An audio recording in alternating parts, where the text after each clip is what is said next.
Vi vil gerne fortælle lidt om råolie.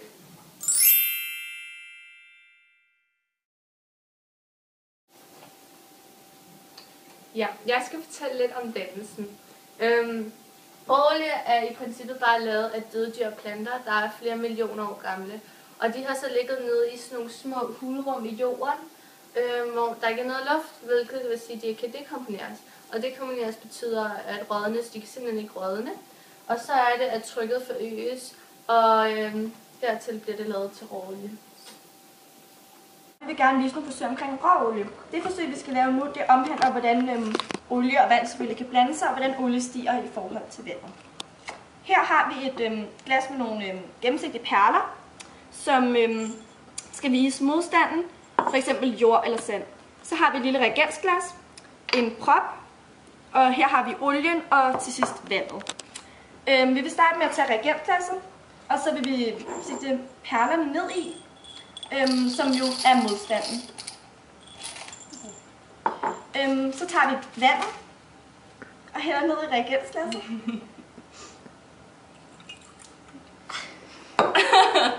Ja, sådan der. Og så tager vi olien til sidst. Åbn. Og åbner det. Skal jeg hælde det ned i for? Ja. Det er fint, det gør jeg. Det lugter. Jeg kan lige se. Sådan der. Nu sætter vi korkproppen i. Jeg fik det. Og så vender vi det så om. Nu kan I så se den måde, at små bobler, som olien laver, stiger op til værs. Og det er så den måde olien, når man for eksempel skal olien op fra vandet, og de små huller ligger nede på bunden af havet, så sender man olien ned igennem et rør, eller sender vandet ned igennem et rør, så det får olien til at stige op igennem et andet rør.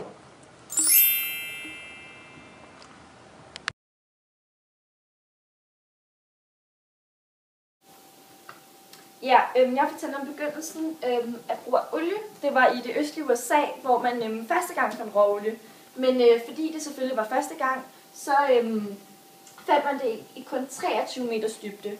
Og det er rigtig let, fordi nu skal vi helt 8-10 kilometer ned for at finde olie. Og de største fund, vi nogensinde fundet, det har været i Mellemøsten. Og der var for eksempel Oberst Drake, han fandt på, at vi kunne bruge et fladbord for at få det op. Fordi at man begyndte selvfølgelig at skulle komme længere og længere ned, og det begyndte at blive sværere og sværere at få olien op. Det var sådan en stor mejsel, som man så nu faldt ned mod jorden, og så rev man den ligesom op igen, så man fik hul på det. Men det kunne selvfølgelig så føre til, at hullet støtter sammen, så derfor så fandt man på en ny måde at gøre det på, hvor man lavede et recessionsspor.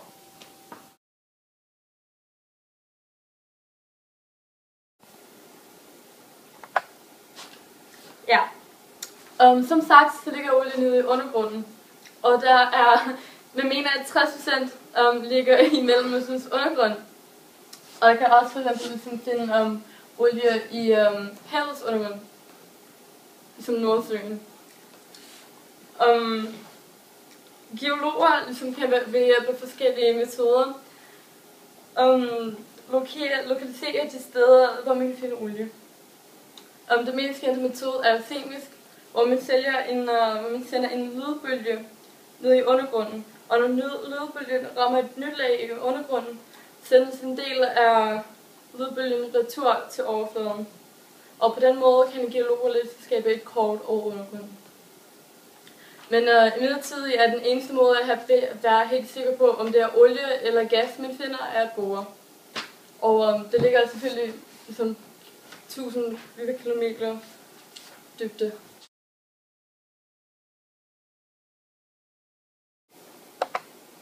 Når man skal have den færdige olie op fra jorden, gør man det på en meget kompliceret måde, hvor man borer hul til rørene, erstatter jorden med cement, og så til sidst har 2 sikre gange, hvor man kan føre rørene ned til olien. Man placerer 2 rør. Det ene fører ned til olien, og det andet fører ned til den gas eller det vand, der ligger i hulrummet.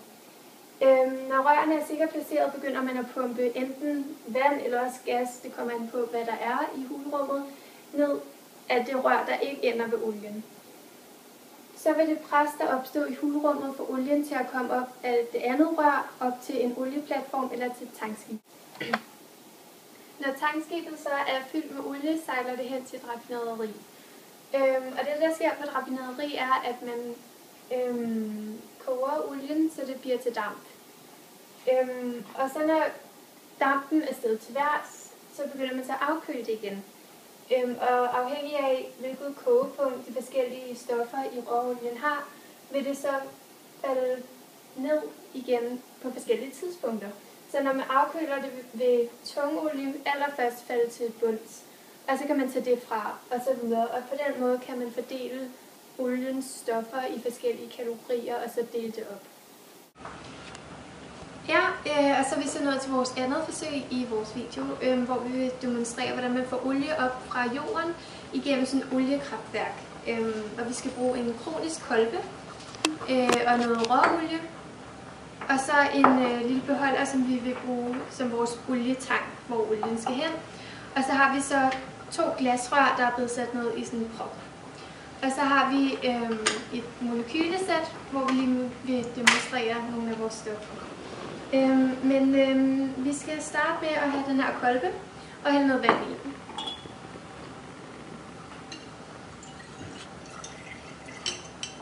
Ja, og bagefter skal vi så have noget olie i.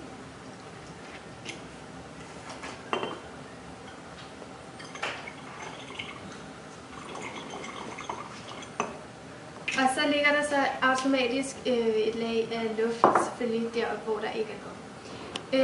Og det vil vi lige vise molekylet for.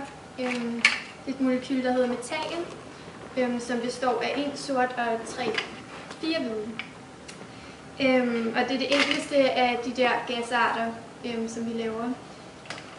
Og det er så det, der har det laveste kogepunkt på minus 164 grader. Yes, og det er så det, der ligger heroppe. Ja. Men så skal vi så have den der prop i, hvor det ene glasrør, det rammer olien. Det er det, der skal suge olien op. Og det andet glasrør, det ligger ved luften. Og så skal vi have det der, vores lille olietank til at stå for enden af det her rør. Og det er røret her, der vil transportere olien fra undergrunden over til vores lille olietank herovre. Ja, og det vil vi så gerne vise nu. Det, der skal ske nu, er, at Ida skal puste noget luft ned i kolben, som skal repræsentere gas, hvilket vil gøre, at der skabes undertryk ned i kolben, da olie og vand ikke kan vekselvirke, hvilket vil sige, at det ikke kan blandes. Og trykket gør så, at olien stiger op fra glasrøret og ned i den anden kolbe.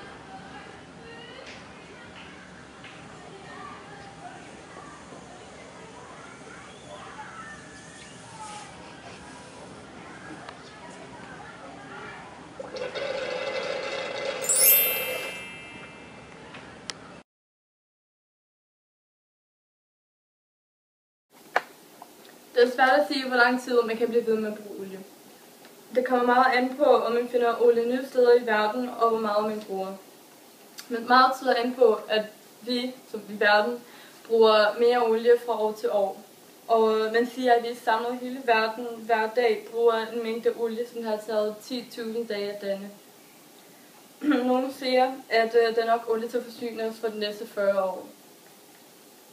Og flere steder i verden er man begyndt at søge efter olie i eller svært tilgængelige områder, som f.eks. Grønland eller Alaska. I Canada er man begyndt at søge efter tjæresand, selvom det er ukonventionelt, og selve processen er besværlig og udleder store mængder CO2, da den er ekstremt energikrævende.